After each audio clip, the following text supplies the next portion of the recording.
السلام علیکم ورحمۃ اللہ وبرکاتہ۔ پیارے بچوں، میں ہوں محمد نجیب الرحمن خان۔ اس سے پہلے کہ ہم سبق شروع کریں، میں آپ کو کچھ دکھانا چاہوں گا۔ کیا آپ کو کچھ دکھ رہا ہے؟ جی ہاں، یہاں پر ایک شرٹ ہے اور ایک سویٹر ہے۔ کیا آپ کو پتہ ہے کہ یہ شرٹ کس سے بنا ہوا ہے؟ تو یہ بنا ہوا ہے کپاس کا، یعنی انگلش میں کہیں گے کاٹن۔ تو یہ شرٹ کاٹن کا بنا ہوا ہے۔ اگر میں بات کروں اس سویٹر کی، تو یہ سویٹر کس کا بنا ہوا ہے؟ جی ہاں، بالکل، تو یہ بنا ہوا ہے اون کا، یا انگلش میں کہیں گے وول کا۔ تو میں آپ سے یہ پوچھنا چاہوں گا کہ کیا اس سویٹر کو آپ موسم گرما میں یعنی سمر سیزن میں پہن سکتے ہو؟ تو آپ کا جواب ہوگا نہیں۔ کیا آپ اس کاٹن کے شرٹ کو موسم سرما میں ونٹر میں پہن سکتے ہو؟ تو آپ کا جواب ہوگا نہیں۔ کیا آپ ان دونوں کو فرق کر سکتے ہو؟ تو ہم کیسے فرق کر سکتے ہیں کہ کون سے کپڑے ہمیں سردیوں میں پہننے ہیں اور کون سے کپڑے ہمیں گرمیوں میں پہننے ہیں؟ تو ہم اس چیز کے بارے میں ہمارے نئے سبق ریشوں سے کپڑوں تک میں پڑھیں گے۔ ہم الگ الگ طرح کے کپڑے پہنتے ہیں جو الگ الگ قسم کے کپڑوں سے بنتے ہیں۔ آپ اپنے آس پاس دیکھو گے کہ جتنے بھی کپڑے ہیں اور جو کپڑے آپ پہنتے ہو، آپ انہیں چھو کر دیکھو، سبھی کا احساس الگ الگ ہوتا ہے۔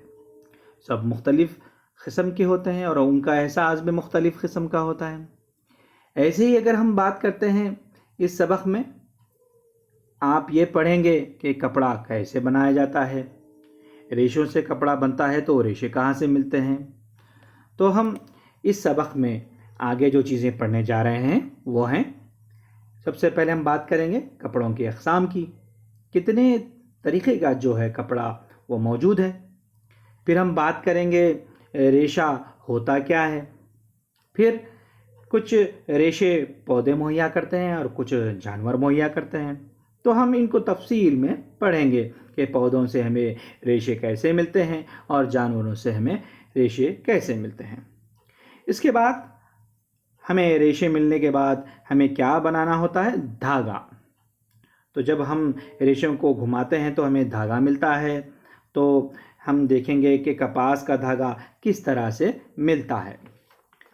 پھر اس کے بعد دیکھیں گے کہ ہمارے پاس ریشے سے دھاگا بن گیا، اب دھاگوں سے ہمیں کپڑا بنانا ہوتا ہے۔ تو کپڑا کیسے بنے گا یہ ہم اس سبق میں پڑھیں گے۔ اس کے بعد آخر میں ہم کیا پڑھنے جا رہے ہیں کہ جو کپڑے کے مادے ہیں ان کی تاریخ کیا ہے۔ جب یہ سب ٹیکنیکس نہیں تھی ہمارے پاس، یہ سلائی نہیں کی جاتی تھی، تب قدیم زمانے میں کیسے لوگ کپڑے پہنتے تھے، کس طریقے کے کپڑے پہنتے تھے، کن مادوں سے کپڑے بنے پہنتے تھے، اس کے بارے میں ہم پڑھیں گے۔ سب سے پہلے ہم نے بات کی کپڑوں کے اقسام کی، تو ہم یہاں پر سب سے پہلے کپڑوں کے اقسام کی بارے میں پڑھنے جا رہے ہیں۔ تو میں نے آپ کو جیسے بتایا کہ آپ اپنے آس پاس جتنے بھی کپڑوں کو دیکھتے ہیں، یا آپ اپنے گھر میں موجود کپڑوں کو دیکھتے ہیں، یا بیڈ شیٹ کو دیکھتے ہیں، یا پردوں کو دیکھتے ہیں، سبھی کا احساس مختلف ہوتا ہے۔ تو مختلف موسم میں بھی ہم مختلف قسم کے کپڑے پہنتے ہیں، ان میں کپڑوں کی مختلف اقسام استعمال ہو رہی ہے۔ اور جیسے ہم بات کرتے ہیں کپاس کی، تو کپاس جو ہے بہت ملائم ہوتی ہے، ہموار ہوتی ہے، اسموتھ ہوتی ہے۔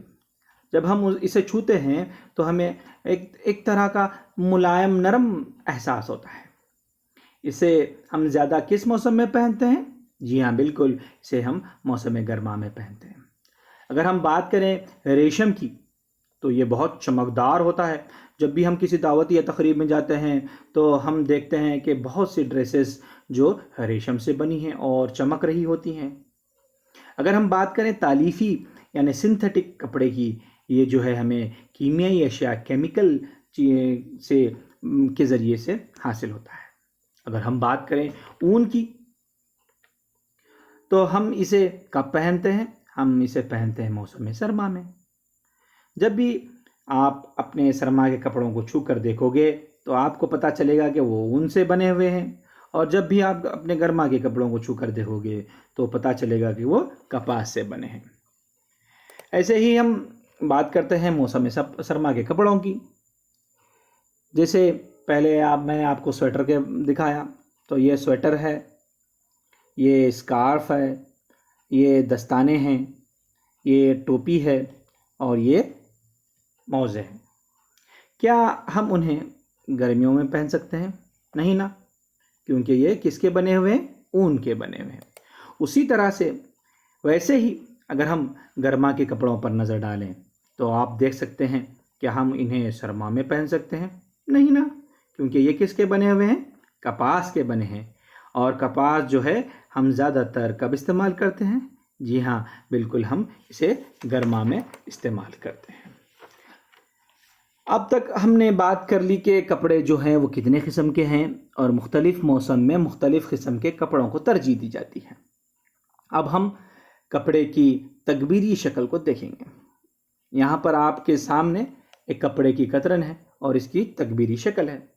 अगर हम इसे बिल्कुल नज़दीक से गौर से देखें और इसका बगौर मुशाहिदा करें तो हमें कुछ धागा नुमा साख्तें जो हैं नज़र आएंगी। ये धागा नुमा साख्त क्या है? जी हाँ, ये असल में धागा ही है, जिसे इंग्लिश में यान कहते हैं। तो इसके बाद हम एक सरगर्मी करेंगे कि कपड़े की कतरन से धागा निकालेंगे। हमारी सरगर्मी क्या है? हम अपने घर में बहुत सारे कपास के कपड़े देखते हैं, उनके बाहर जो है इस तरह से कुछ साख्त दिखाई देती हैं जो कि धागा है। जब हम इन्हें खींचते हैं, अलग करते हैं, तो हमें ऐसे बहुत सारे धागे दिखाई देते हैं। तो ये धागा हमें क्या बता रहा है? जो कपड़ा है वो किससे बना हुआ है? जी हाँ, बिल्कुल, कपड़ा बना हुआ है धागे से। अब आइए और एक सरगर्मी करते हैं। अब धागे के एक सिरे को अपने अंगूठे से दबाइए और दूसरे को नाखून की मदद से खुरचिए। क्या करना है हमें? अब आपको ये करना है कि जो धागा आपने यहाँ उसे कपड़े से लिया है उसे आप मेज़ पर रखेंगे और उसे दबाएंगे। कुछ इस तरह दबाना है कि अपने दोनों अंगूठों को उस पर रखना है और एक सिरे से उसे क्या करोगे? खुरचोगे। अपने नाखून से क्या है? खुरचोगे। जब आप उसे खुरचोगे तो आप क्या देखेंगे? हमें बारीक टुकड़े नज़र आएंगे। जब हमने धागे को खुरचा तो हम इस तरह के बारीक महीन टुकड़े नज़र आते हैं। ये बारीक महीन टुकड़े क्या हैं? बिल्कुल सही, ये टुकड़े रेशे हैं। तो रेशों से क्या बना हुआ है? रेशों से धागा बना हुआ है। इससे हमें क्या साबित हुआ कि रेशों से धागे बने हैं। तो आखिर में मैं आपको सरगर्मी जो है तफवीज़ करता हूँ कि आपको क्या करना है। आप ये सरगर्मी को करके देखना है। आप फिर करके आप मुझे बताना है कि क्या आपको इसमें से धागे दिखाई देते हैं, वो धागे क्या हैं। मुझे आप ये बताएंगे कि क्या आपको ये मुशाहिदा हुआ है या नहीं है। अब जो धागे हैं वो आगे कपड़ा कैसे बनते हैं और ये रेशे हमें कहाँ से मिलते हैं, इन सब के बारे में हम पढ़ेंगे अपनी नेक्स्ट वीडियो में। जब तक आप ये सरगर्मी कीजिए और इसे दोहराइए। खुदा हाफिज़।